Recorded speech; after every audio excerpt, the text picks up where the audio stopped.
واقعات بت شکن سلطان محمود غزنوی قسط نمبر 49 اپنا اسلامک اسٹوڈیو۔ ناظرین، دریا کی طرف سے ایک گھوڑا سر پر دوڑتا ہوا شہر میں داخل ہوا۔ وہ قریب آیا تو سلطان محمود غزنوی نے اشارے سے اسے اپنے پاس بلایا۔ وہ بولا کہ سلطان غزنی سے کمک آ گئی ہے۔ سلطان محمود نے حکم دیا کہ اسے دریا کے پار روک لو۔ جہاں اس نے کمک کو روکنے کا حکم بھیجا تھا، کمک اور سکپال کی فوج کے درمیان تقریباً 5 میل کا فاصلہ تھا۔ ان کے درمیان دریائے جہلم اور جنگل حائل تھا۔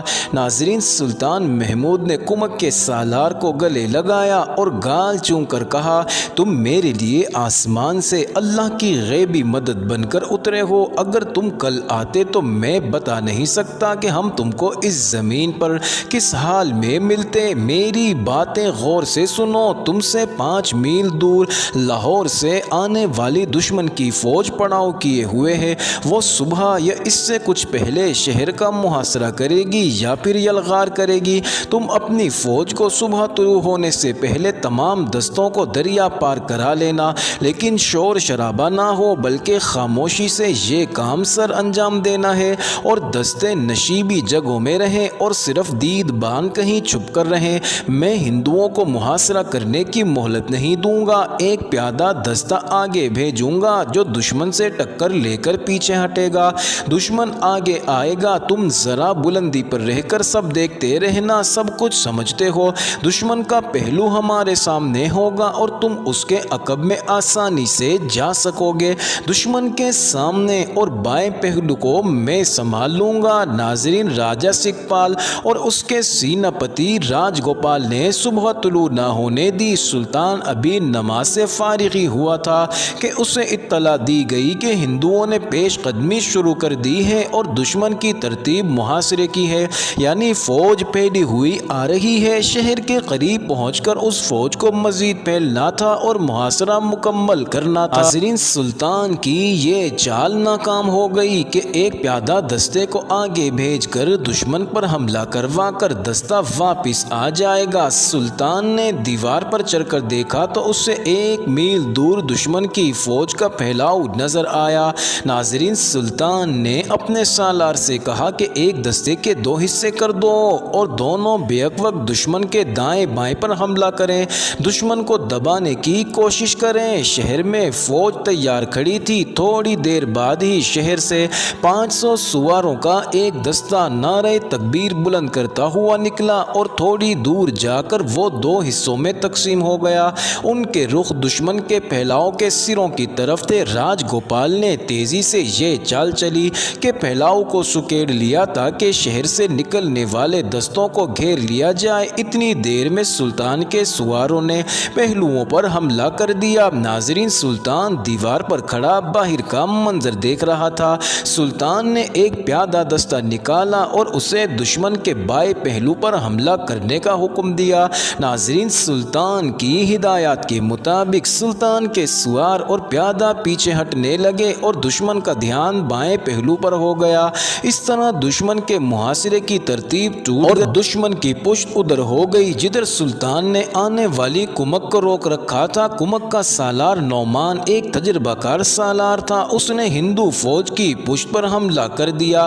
ناظرین، نعمان کے دستوں نے صبح طلوع ہونے سے پہلے ہی دریا عبور کر لیا تھا۔ ہندو فوج کو بالکل توقع ہی نہ تھا کہ شہر سے باہر ان کے عقب میں بھی کوئی مسلمانوں کی فوج موجود ہے۔ ادھر سے سلطان نے کم سے کم نفری کے دستے شہر سے نکال دیے۔ نعمان کے عقب کے حملے نے دشمن کے اوسان خطا کر دیے۔ ناظرین، شہر سے نکلنے والے دستوں نے الگ قیامت برپا کر دی۔ ہندو فوج کا بچ نکلنا ناممکن ہو گیا۔ ناظرین، دشمن کے زخمی ہاتھیوں نے اور زیادہ ان کو ہی نقصان دیا۔ سورج نکل آیا تھا۔ ہندو فوج کے جے کار، نکارے، نفر اور سنکھ، مسلمانوں کے نعروں، زخمی ہاتھیوں کی چنگھاڑ اور گھوڑوں کے شور میں دب گئی۔ سلطان دیوار پر ہی کھڑا دیکھ رہا تھا۔ اس کی نظر سکپال کے جھنڈے پر تھی جو ابھی تک گرا نہیں تھا۔ جھنڈا دائیں بائیں یا پیچھے جانے کی بجائے شہر کی طرف آ رہا تھا۔ صاف نظر آ رہا تھا کہ نقصان دشمن کا ہوا ہے اور مسلمان غالب ہیں۔ سکپال کا جھنڈا جو کہ ایک ہاتھی پر تھا شہر کے قریب آ کر کر رک گیا۔ سلطان کو ہاتھی پر ایک جوان سال چہرہ صاف نظر آ رہا تھا۔ بلا شبہ وہ راجہ اننت پال کا بیٹا سکھ پال ہی تھا۔ وہ خود ہاتھی کو شہر کی طرف نہیں لا رہا تھا بلکہ ہاتھی خود اسے زبردستی بے قابو ہو کر شہر لے آیا تھا۔ ہاتھی بھی خوف زدہ تھا۔ جب ہاتھی شہر پناہ کے پاس آ کر رکا تو ہاتھی کا مہاوت ہاتھی سے کود کر پیچھے بھاگ گیا۔ سکھ پال کا کوئی محافظ بھی ساتھ نظر نہیں آ رہا تھا۔ ناظرین، ہورنے میں دو محافظ تھے جو جھنڈا تھامے ہوئے تھے۔ ہاتھی کی پیشانی پر بے وقت 3 تیر اتر گئے اور ہاتھی بری طرح چنگھاڑا۔ ساتھ ہی سلطان کی گرجدار آواز آئی کہ پکڑ لو اس ہاتھی کو۔ سکھ پال نیچے اتر کر شہر کی دیوار کے ساتھ لگ کر کھڑا ہو گیا۔ سکھ پال خوف سے کانپ رہا تھا۔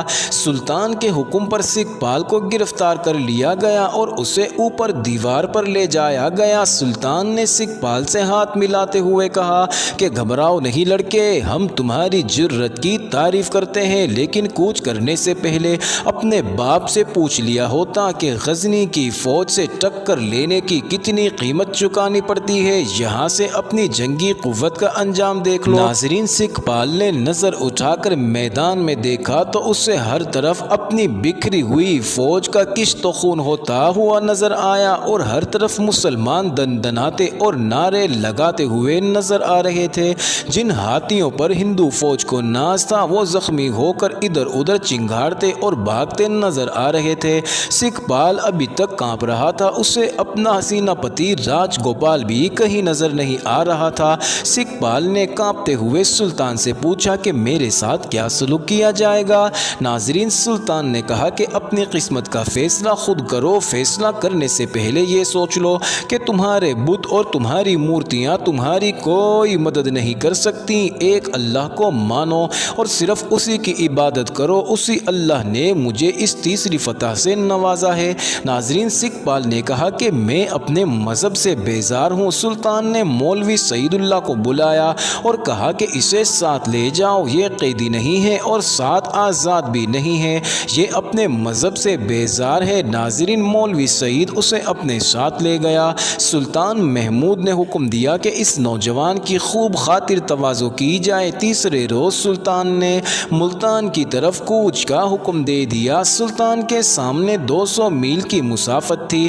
ناظرین، سلطان کو دریائے چناب اور دریائے راوی عبور کرنے تھے۔ سلطان کی کوچ کی رفتار بہت تیز تھی۔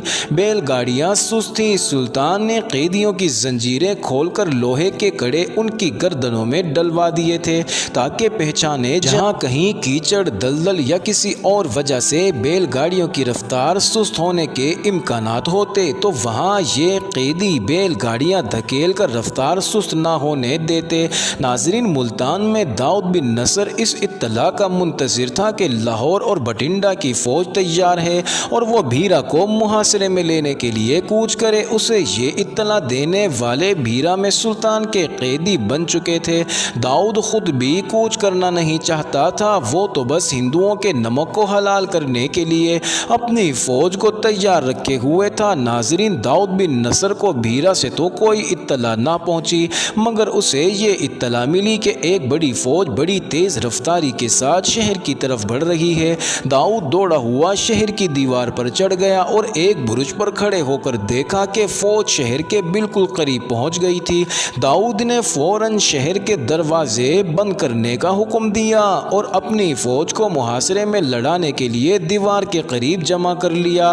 داؤد کے دیکھتے ہی دیکھتے باہر والی فوج نے ملتان شہر کو محاصرے میں لے لیا۔ سلطان محمود کی طرف سے داؤد بن نصر کو للکارا گیا کہ وہ شہر کے دروازے کھول دے اور باہر نکل کر صلح کر لے ورنہ شہر کی اینٹ سے اینٹ بجا دی جائے گی۔ اس للکار کا جواب یہ آیا کہ قرامتی جیتے دی دروازہ نہیں کھولیں گے، آؤ ہمت ہے تو دروازہ کھلوا کر دکھاؤ۔ ناظرین، سلطان محمود کو قرامتیوں کے متعلق غلط اطلاع ملی تھی کہ گناہوں میں ڈوبے ہوئے قرامتی جنگ سے گریز کریں گے، وہ مقابلہ نہیں کریں گے، مگر جب انہوں نے مقابلہ شروع کیا تو سلطان کے ہوش ٹھکانے آ گئے۔ ناظرین، غزنی کے مجاہد دیوار تک پہنچنے کی سر توڑ کوشش کر رہے تھے مگر اوپر سے تیروں کی اتنی بوچھاڑ آتی کہ حملہ کرنے والوں میں سے بمشکل نصفی زندہ واپس لوٹتے۔ ملتان شہر کا محاصرہ کیے ہوئے سلطان کو 7واں دن تھا۔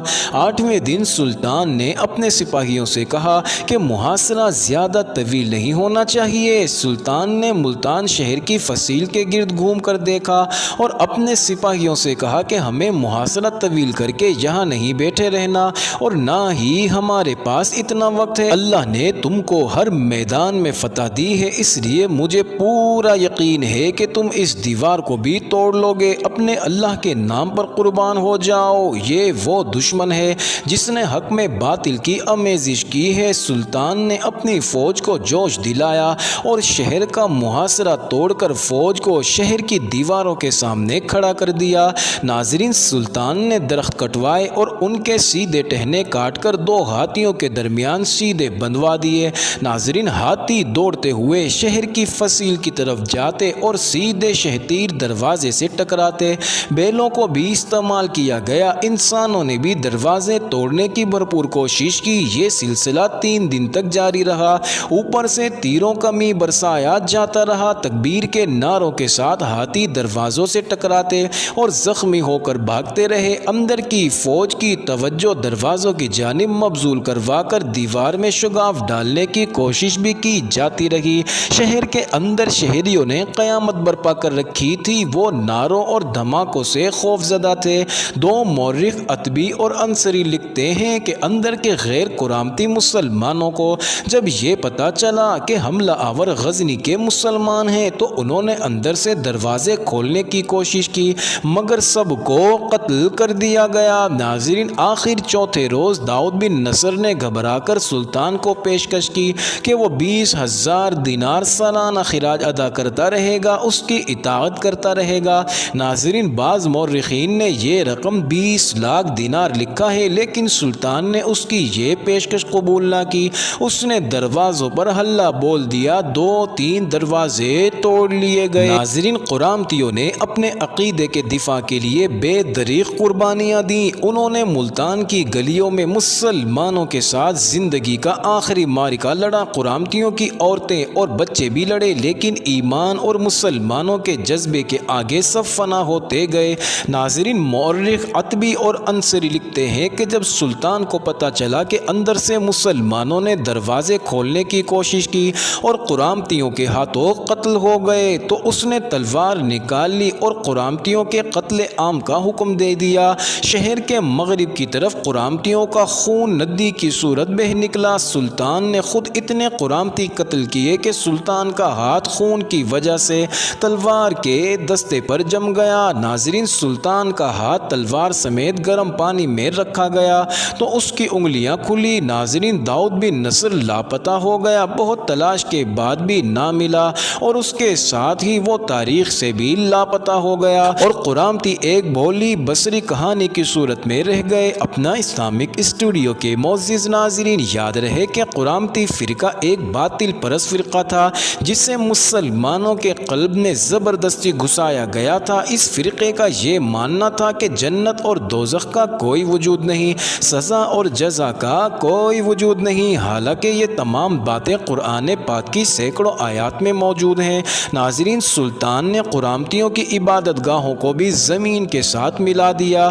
ملتان میں سلطان نے قرامتیوں کو مٹا کر ملتان کو اپنا مستقل اڈہ بنانے کا منصوبہ بنایا، مگر غزنی سے ایک قاصد آیا جسے ہرات کے گورنر ارسلان جاذب نے اس پیغام کے ساتھ بھیجا کہ غزنی پر ایلک خان کاشغر کے حکمران نے حملہ کر دیا ہے۔ ناظرین، سلطان یہ پیغام سن کر سر پکڑ کر بیٹھ گیا۔ سلطان ابو علی سنجویری کو ملتان کا گورنر مقرر کیا اور خود بیرا پہنچا۔ وہاں اسے پتہ چلا کہ سکھ پال نے اسلام قبول کر لیا ہے اور اب سلطان کا مرید اور غلام بنا رہے گا۔ ناظرین، سلطان کا دماغ غزنی پہنچا ہوا تھا، اس نے سکھ پال کو بھیرا کا امیر مقرر کر دیا۔ سلطان کو بتایا گیا کہ سانپ کے بچے پر بھروسہ نہ کیا جائے، لیکن وہ نہ مانا اور خود غزنی کی طرف روانہ ہو گیا۔ سکھ پال آستین کا سانپ ہی ثابت ہوا۔ معزز ناظرین، یہ انٹرسٹنگ ویڈیو جاری ہے، اگلی ویڈیو قسط نمبر 50 میں دیکھنا مت بھولیے گا۔